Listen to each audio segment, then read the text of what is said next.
auspicious evening with a traditional Pushpanjali, an invocatory piece that sets the spiritual tone for the performance. In this offering of flowers, Ananya pays homage to Nataraja, the cosmic dancer who embodies rhythm and grace, to Ganesha, the remover of obstacles, and to Parvati, the divine mother goddess and reigning deity of the sacred performance space.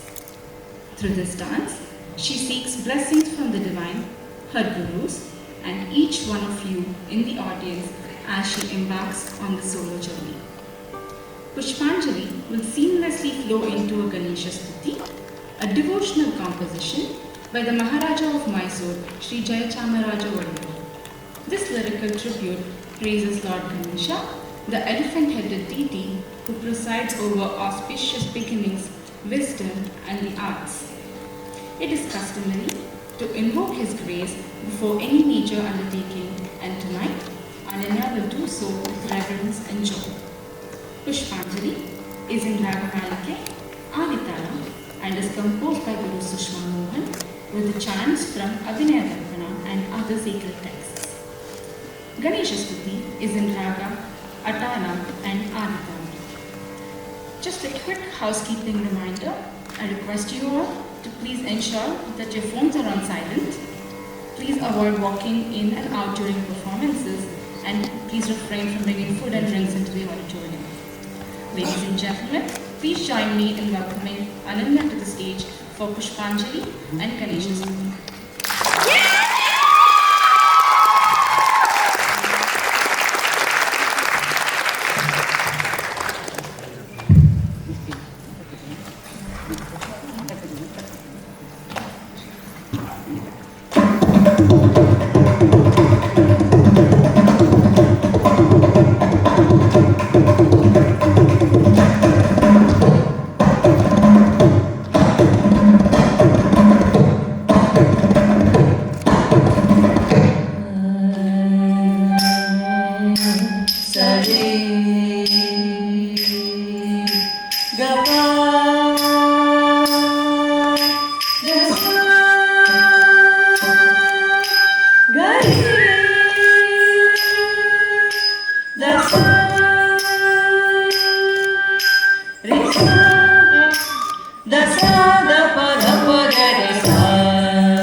Gajam, gajam, gajam.